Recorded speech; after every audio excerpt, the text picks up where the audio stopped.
오늘 어버이 주일이고 우리 지난 목요일이 어버이날이었죠.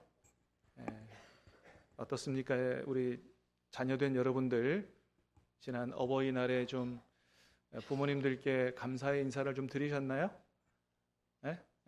고개를 끄덕끄덕 많이 하시네요. 우리 어르신들은 어떠세요? 자녀들로부터 좀 효도를 좀 받으셨어요? 왜 그 고개를 끄덕끄덕 하시는 분이 별로 없으세요? 이제 저희 어머니께서도 어느덧 연세가 80 중반을 넘어 가시게 됐고, 뭐 제가 그 아들로서 나름대로 효도를 하느라고 제 형편에서는 좀 열심히 노력하긴 했는데, 지나고 보면 못한 것, 부족했던 것 밖에는 생각이 안 나는 것 같아요. 뭐 여러 번 말씀드려서 아시는 것처럼 저희 아버지는 제가 어릴 때 일찍 돌아가셨기 때문에 제가 뭐 이제 경제적으로 자립을 하고 그래서 나중에 맛있는 것도 사드리고 선물도 사드리고 뭐 이렇게 할 기회가 전혀 없어서 그렇게 못 해드렸고, 또 이제 저희 어머니는 이제 한 2, 3년 전에 교통사고 나신 이후에 계속 병원에 입원해 계시고, 또 이제 운동을 잘 못하시니까 파킨슨까지 오셔가지고 뭘 이렇게 사드려도 드실 수 없는 이런 상황 속에 계십니다. 정말 좀 맛있는 거 사드리고 싶은데 드실 수 없는 그런 처지와 환경을 보면서 제 마음이 얼마나 참 마음이 아프고 무거운지 모르겠습니다. 그러면서 드는 생각이, 어머니가 그렇게 되시기 전에 더 좀 한 번이라도 더 맛있는 거 사드리고 여행도 좀 같이 모시고 다니고 그랬어야 됐는데 그러지 못한 것에 대한 후회만이 제 마음속에 밀려오고 있습니다. 자녀된 여러분, 나중에 잘 되면 효도해야지 절대로 그렇게 하지 마시기를 바랍니다. 그렇게 하면 안 되는 이유가 왜 그래요? 우리가 잘 돼서 효도하려면 부모님들이 그때까지 기다려 주지 않으시기 때문이죠. 여러분, 그래서 조선의 시인이자 학자였던 송강정철이라고 하는 사람은 그런 얘기를 했어요. 어버이 살아실제 섬기기를 다하여라. 지나간 후면 애달다 의하리. 평생에 고쳐 못할 일이 이뿐인가 하노라 그랬어요. 지나가면 다시 돌이킬 수 없다. 효도할 기회는 지금이지 때를 다 놓쳐버리면 효도할 수 없다. 후회만 남는다라고 하는 거죠. 그렇습니다. 그래서 우리 흔히 하는 얘기처럼 불효자는 웁니다. 그런 얘기처럼 효도하지 못하면 결국 후회만이 남게 되더라.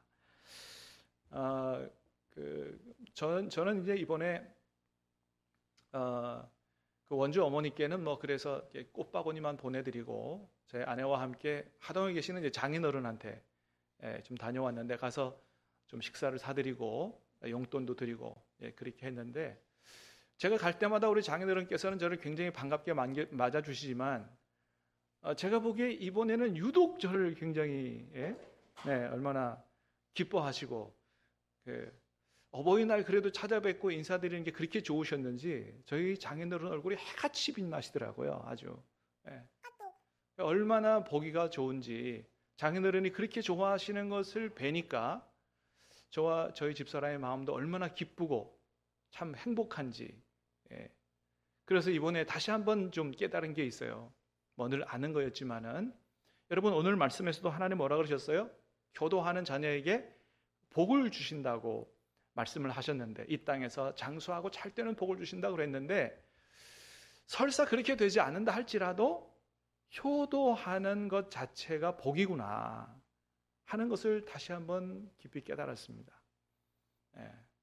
여러분 그렇잖아요. 우리 자녀들이 부모님께 작은 사랑과 감사를 표현해서 부모님이 그렇게 기뻐하는 모습을 보는 것, 그것만큼 더 기쁘고 행복한 일이 어디 있겠나. 여러분 효도하는 것 자체가 복인 줄로 믿습니다. 그렇습니다. 그러므로 자녀된 여러분들 오늘 하나님 말씀하신 대로 여러분 부모님 살아계실 때 효도할 수 있기를 바랍니다. 그러면 하나님이 잘했다고 칭찬해 주실 거예요. 믿습니까? 하나님이 잘했다고 칭찬해 주실 거예요. 또 기쁨도 주시고 행복도 주실 거예요. 믿습니까? 또 오늘 주님께서 약속하신 대로 효도하는 자녀들에게 이 땅에서 잘되고 장수하는 복을 하나님께서 반드시 허락해 주실 줄로 믿습니다. 자, 그럼 여러분 이렇게 중요한 효도 우리 어떻게 할까요? 여러분 많이 덥지요, 그죠? 부채를 붙이시는 분들이 많은데 에어컨을 좀 켤까요? 괜찮으세요? 괜찮으세요? 자, 효도 어떻게 할까? 여러분 효도하는 방법이 여러 가지겠지만은 오늘 하나님 말씀을 중심으로 몇 가지 좀 생각해 보도록 하겠습니다. 첫 번째는 하나님 이렇게 우리에게 효도하라고 말씀하세요. 부모님의 말씀에 순종하라 그렇게 말씀하십니다. 여러분 1절 말씀을 한번 같이 읽겠습니다. 1절 시작. 자녀들아 주 안에서 너희 부모에게 순종하라 이것이 옳으니라. 자녀들아 주 안에서 너희 부모에게 순종하라 이것이 옳으니라. 여러분 여기서 자녀들 이렇게 얘기하는 거는 헬라어 타크나라고 하는 얘기인데 어린 자녀만을 얘기하는 게 아니고 성인 자녀를 포함하는 이야기입니다. 그러니까 우리 교회 학교 아이들에게만 하는 게 아니고 우리 성인 자녀들에게도 하나님 말씀하시는 거예요. 자녀들아 주 안에서 너희 부모에게 순종하라. 저는 개인적으로 보면 이 말씀이 우리 교회 학교 어린 자녀들에게 하시는 말씀이기보다 다 큰 성인 자녀들에게 하시는 그런 말씀으로 생각이 됩니다. 왜 그래요? 여러분 주로 어릴 때는 부모님이 시키는 대로 다 거의 다 어떻게 해요? 부모님 말씀을 잘 듣잖아요. 근데 언제부터 잘 말을 안 듣기 시작해요? 자기가 컸다고 생각할 때부터 이제 부모님 말씀을 잘 안 듣기 시작하잖아요. 그래서 아마도 오늘 본문은 다 큰 성인 자녀들에게 하시는 말씀이 아닌가 그렇게 생각이 됩니다. 자, 성인 자녀들아 너희 부모의 말에 순종하라 그렇게 말씀하세요. 왜 그렇다고요? 이것이 옳은 일이기 때문이다 라고 하는 것입니다. 하나님 앞에서 이게 옳다는 거예요. 여러분 하나님은 이 세상을 창조하시고 이 세상을 하나님의 뜻대로 이렇게 다스리시고 세워가시기 위해서 이 온 세상이 유지되도록 하기 위해서 가장 중요하고도 가장 기본이 되는 그런 단위인 가정을 허락하셨어요. 그러니까 하나님이 창조하신 세계가 하나님 뜻대로 잘 유지되기 위해서는 뭐가 제대로 서야만 가정이 제대로 서야만 이 세계가 다 잘 유지되는데 그래서 하나님이 그 가정을 주시고 가정에서 자녀들이 태어나게 하고 자녀들이 하나님의 뜻대로 말씀대로 제대로 잘 양육하는 일들을 누구에게 위임을 하신 거예요? 부모들에게 위임을 하신 거잖아요. 그러니까 가정에서는 부모들이 하나님의 대리자인 것입니다. 자녀들에게 생명을 주고 자녀들이 하나님 앞에서 바로 자라날 수 있도록 전적인 양육의 책임을 부모들에게 줬기 때문에 자, 가정에서 자녀들이 부모의 말에 귀를 기울이고 순종하는 것은 하나님 앞에서 옳은 일이라고 하는 거예요. 그래야만 가정이 서고 자녀들의 인생이 세워지는 것뿐만 아니고 가정이 제대로 서고 가정이 제대로 서야 사회가 서고 사회가 서야 나라와 이 세계가 하나님 뜻대로 제대로 설 수 있기 때문에 하나님 앞에서 자녀들이 부모의 말씀에 귀를 기울이고 순종하는 것은 굉장히 중요한 일이다. 하나님 그렇게 말씀하시는 거죠.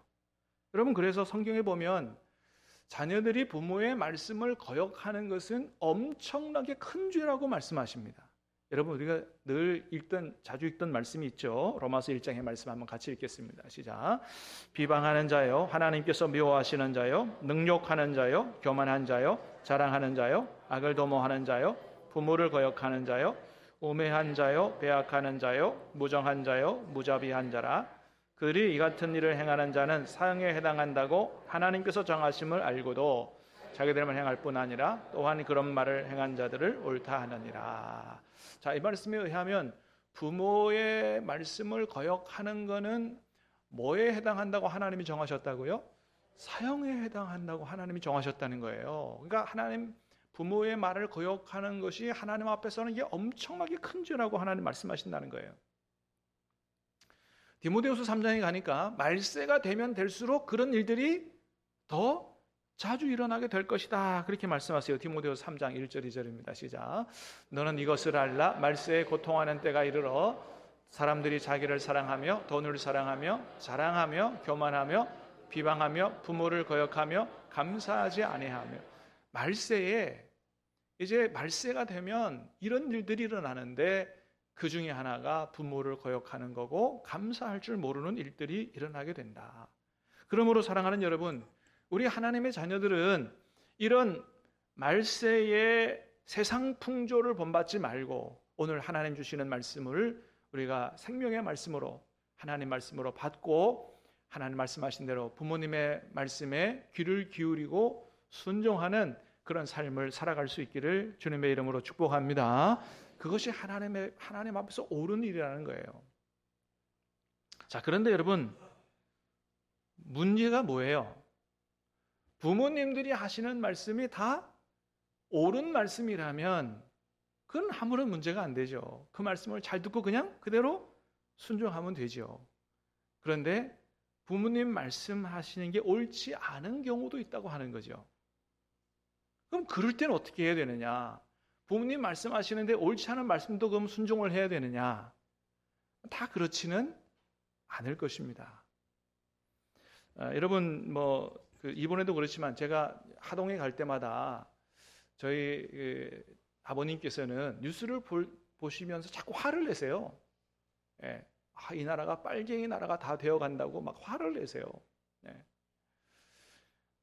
우리나라가 너무 이렇게 이제 6.25 이후에 완전히 폐허였다가 산업화, 민주화를 이루고 너무나 빠른 속도로 나라가 발전하고 변화되다가 돼서 그런지 사실 우리나라의 문제점이 하나 있다면 세대 간의 차이가 너무 극명하게 드러난다는 것이 참으로 이게 우리의 아픔인데 성장에 비해서 이렇게 성숙이 좀 아직 좀 시간이 걸리는 이런 게 우리의 문제인데 특별히 정치적인 견해에 있어서는 세대 차이가 너무나 극명하게 나타나는 것 같아요.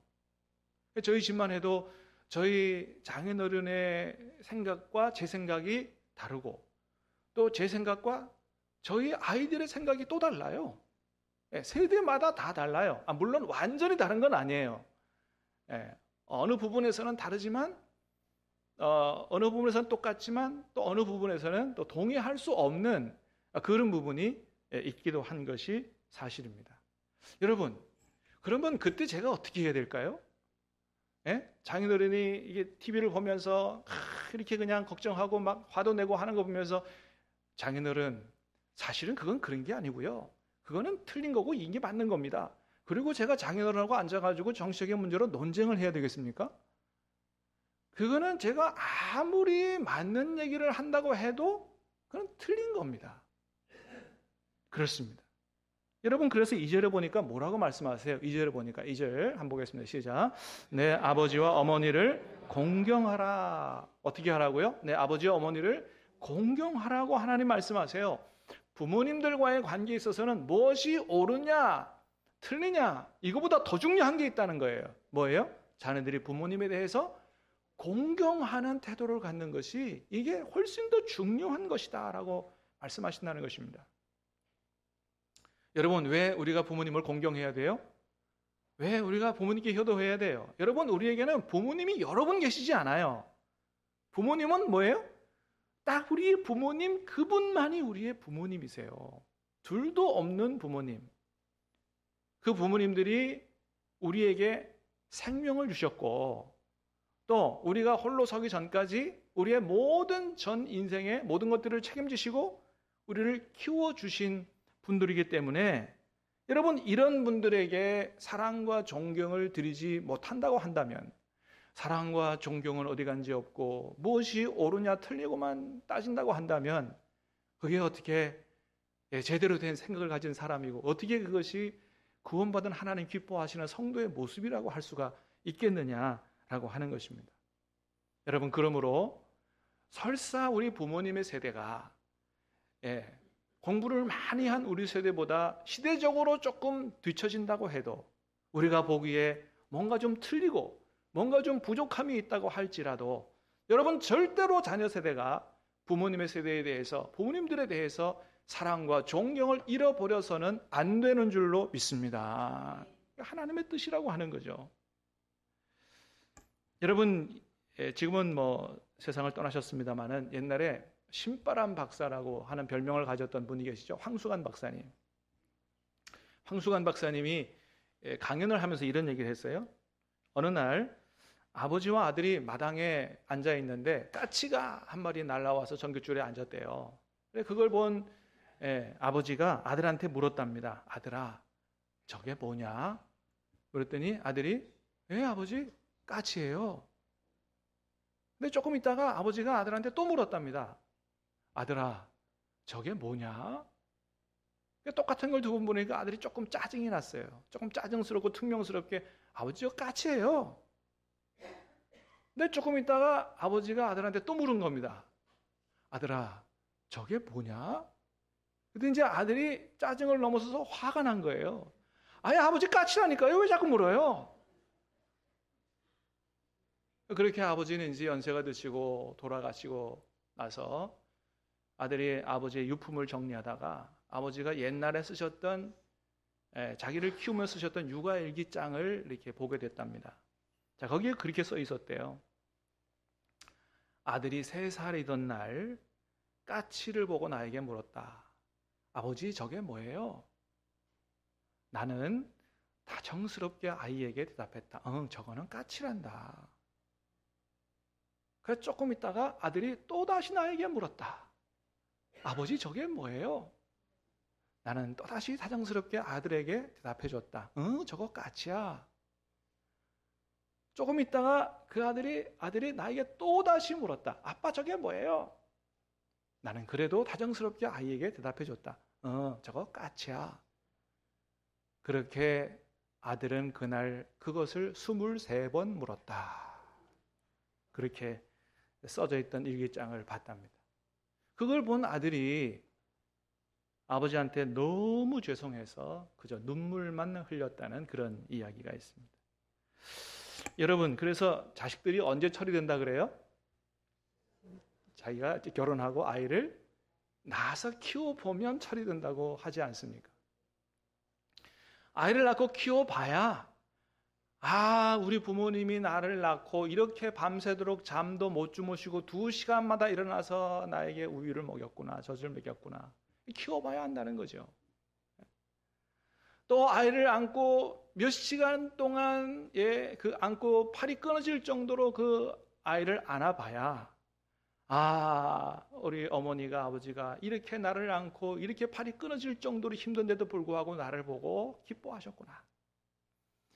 아이가 밤에 열이 나가지고 눈이 뒤집히는 걸 경험해봐야 우리 아버지가 우리 어머니가 내가 이렇게 아플 때 정신이 없이 정말 내 세상이 무너지는 것 같은 그런 마음을 우리 부모님이 가지셨었구나.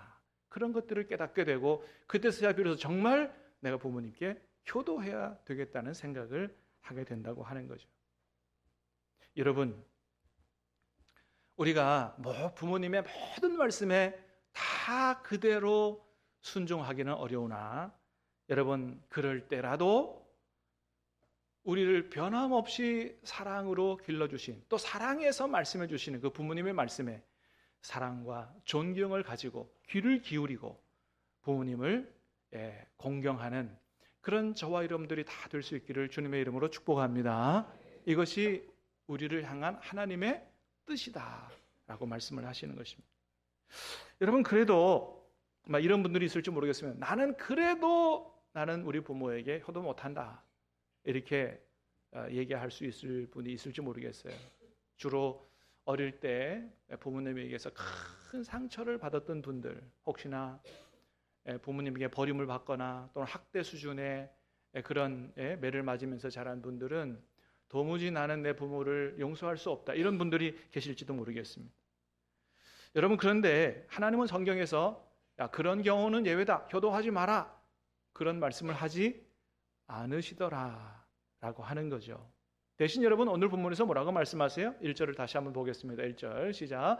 자녀들아 주 안에서 너희 부모에게 순종하라. 이것이 옳으니라. 자녀들아 너희 부모에게 순종하라. 어디 안에서 하라 그랬어요? 주 안에서 너희 부모에게 순종하라. 이것이 옳으니라고 말씀하세요. 주 안에서 하라는 거예요. 여러분 저 주 안에서라는 말은 무슨 얘기냐 하면 예수님이 우리의 주님 되심 안에서 이런 뜻이잖아요. 여러분 누가 주님이세요? 우리의 예수님이 주님이시죠. 예수님이 우리의 주님 되심 안에서, 여러분 예수님이 우리의 주인 되시면 주님이 우리 인생의 주인이신 줄로 믿습니다.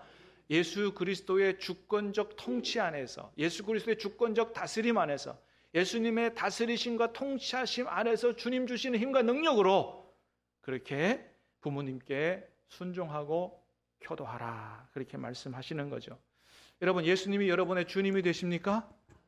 그렇다면 여러분이 해결하지 못하는 그런 문제를 여러분 혼자 가지고 씨름하지 마시고 저와 여러분의 인생의 주인 되시는 주님 앞에 그 문제를 가지고 나갈 수 있기를 주님의 이름으로 축복합니다. 그러면 주님께서 우리의 어쩔 수 없는 그런 마음들, 상처들 위로하시고 치유하시고 용서하고 사랑할 수 있는 능력을 우리 주님께서 주실 줄로 믿습니다. 사실 여러분 부모님들 관계뿐만 아니고 우리가 많은 사람들과 관계를 맺고 살아가면서 어떤 특별한 이유로 또 원치 않는 또 사건 때문에 우리가 이렇게 관계가 깨질 수 있는데, 상처를 입으면 참 우리의 마음과 힘으로는 이 관계가 회복되기가 쉽지가 않습니다. 상처받은 마음이 잘 열리지 않기 때문에 그런다는 거죠. 자, 그래서 우리 마음이 열리지 않기 때문에 그 관계를 회복하는 게 쉽지가 않아요. 그러나 그 문제를 주님께로 가져나가면 여러분 주님께서 우리의 마음을 어루만져 주실 줄로 믿습니다. 만져주시고 위로해 주시고 치료해 주시고 그리고 사랑할 만한 힘과 능력을 주신다는 거죠. 얼마 전에 TV에서 백상예술대상인가요? 여러분 그 아이유 씨, 박보검 씨 주인이었던 폭삭소가수다 이런 드라마 보셨어요? 굉장히 인기가 많았던 드라마인데, 자 여기에 그 학시라고 하는 별명을 가진 그 최대훈 씨가 이런 배우가 있는데 이번에 조연상을 받았더라고요. 이분의 별명이 학시예요. 학시. 성이 학시가 아니고 왜 학시냐 하면 상대방이 뭐 기분 나쁘게 하거나 이렇게 안 좋은 일이 생기면 학시 이래가지고 이제 그래서 이제 별명이 학시예요. 화를 잘 내는 거예요. 학시. 학시. 이분이 수상 소감을 얘기하다 마지막 부분에서 그런 얘기를 했어요. 우리의 삶이 녹록지 않고 힘들고 각박한 세상 속에서 힘들고 지칠 때마다 한 번씩 거기 보고 외치세요. 뭐라고 외치라고요? 학시 이렇게 외치라고 그러는 거예요. 학시. 근데 여러분 이 학시를 사람들 안 보는데 혼자 가갖고 학시하면 괜찮은데 주로 학시를 어떤 상황에서 해요? 사람들과의 관계 속에서 화나면 학시하잖아요. 근데 그렇게 되면 어떻게 돼요? 여러분 가정에서 성질 난다고 학시하면 어떻게 되겠어요? 그러면 진짜 학시하게 되는 거예요. 큰일 나는 거죠. 여러분 우리가 살다 보면 그렇게 화가 나고 학시할 때가 얼마든지 있을 수 있습니다. 여러분 저는 있을까요? 없을까요? 여러분 저도 사람인데 왜 그럴 때가 없겠어요. 근데 그렇게 때로 속이 상하고 화도 나고 정말 학시하고 싶을 때가 있어도 그 문제를 하나님 앞에 가져나가서 기도하면 하나님이 항상 제 마음속에 그렇게 말씀하세요. 뭐라고 말씀하시냐면 참아라. 그리고 생각해봐라. 너도 나에게 그렇게 하지 않았느냐. 너도 나에게 대들 때도 있었고 너도 내 말을 일부러 억지로 거역할 때도 있었고 너가 나에게 아주 못되게 할 때도 있었지 않느냐. 그래도 나는 너에게 오래 참았다. 그래서 오늘 네가 된 게 아니냐. 그러니 너도 참고 인내해라. 그렇게 자꾸 감동을 주시고 말씀하시니 제가 할 말이 없어요. 네도 나한테 그랬잖아. 그러니까 알겠습니다 하고 또 그 어려운 순간을 또 넘어갈 수가 있었습니다. 여러분 기분 나쁘고 성질날 때마다 학시하지 마시고 여러분 그 문제를 하나님 앞에 가져 나올 수 있기를 주님의 이름으로 축복합니다. 주님께서 여러분의 마음을 어루만져 주실 거예요. 치유해 주실 거예요. 여러분 사무엘의 어머니 한나가 그랬잖아요. 집에서 분이 나와 그렇게 다투고 싸우고 모욕을 당하고, 그러나 그 문제 가지고 학시하고 싸우지 않았다는 거죠. 하나님 앞에 가지고 나왔다는 거죠. 하나님께서 큰 은혜를 부어주시고 기쁨을 주시고 그에게 아들을 주셨다는 것입니다. 여러분 그렇습니다. 여러분 하나님 앞에 가져나가면 주님이 위로해 주실 거예요. 칭찬해 주실 거예요. 모든 상황을 긍정적으로 바라볼 수 있는 새로운 눈을 주실 줄로 믿습니다. 용서하고 인내하고 사랑할 힘과 능력을 주신단 말이죠. 여러분 하나님께서 요셉에게 그런 능력을 주셨어요. 여러분 요셉이 형제들에게 팔려가지고 부모님을 곁을 떠나서 수많은 고생을, 노예로 팔려가서 고생을 하고 살았어요. 정말 형들을 생각하면 이가 갈리고 원수 같은 존재였죠. 그런데 요셉은 하나님이 주시는 그 능력으로 모든 형제들을 다 용서하고 자기의 조카들까지, 그 형들의 자녀들까지 다 품어 자기가 맡아서 키움으로 말미암아 아버지 야곱에게 큰 효도를 한 사람이 바로 요셉입니다. 그 아버지 야곱이 요셉 때문에 얼마나 행복한 노년을 보냈을까요? 야, 정말 내 아들 하나가 최고다. 여러분 그래서 요셉이 어떤 복을 받았어요? 먼저는 아버지 야곱이 그에게 힘껏 축복을 했습니다. 그게 창세기 49장에 나오죠. 같이 보겠습니다. 시작. 요셉은 무성한 가지 곧 샘 곁에 무성한 가지라 그 가지가 담을 넘었도다. 요셉의 활은 도리어 굳세며 이는 야곱의 전능자 이스라엘의 반석인 목자의 손을 힘입음이라. 내 아버지 하나님께로 말미암나니 도우실 것이요 전능자로 말미암나니 그가 내게 복을 주실 것이라. 위로 하늘의 복과 아래로 깊은 샘의 복과 젖먹이는 복과 태의 복이로다. 자신에게 효도하는 그런 아들을 아주 아버지가 힘껏 축복했어요. 축복하고 기도하고. 여러분 그 야곱의 기도가 결국은 어떻게 됐어요? 요셉의 인생에, 요셉의 자손들에게 그대로 이루어진 거죠. 하나님 주시는 복이 요셉에게 대해서 끝나지 않았습니다. 그 자녀 손들에게로 이어졌어요. 그래서 나중에 그 아들들이 이스라엘 12지파 가운데로 들어가게 됐고 가나안 땅을 점령했을 때 아주 크고 넓고 비옥한 땅을 차지하게 되는 그런 요셉 한 사람 때문에 가정이 복을 받고 후손이 복을 받는 이런 놀라운 일들이 있었다라고 하는 것입니다. 말씀을 정리합니다. 여러분 하나님은 오늘 우리에게 말씀하십니다. 너희 부모에게 효도하라 말씀하십니다. 여러분 그런 자녀들에게 하나님 복을 주신다고 말씀하셨어요. 약속하셨어요. 약속 있는 첩계묘라고 말씀하셨습니다.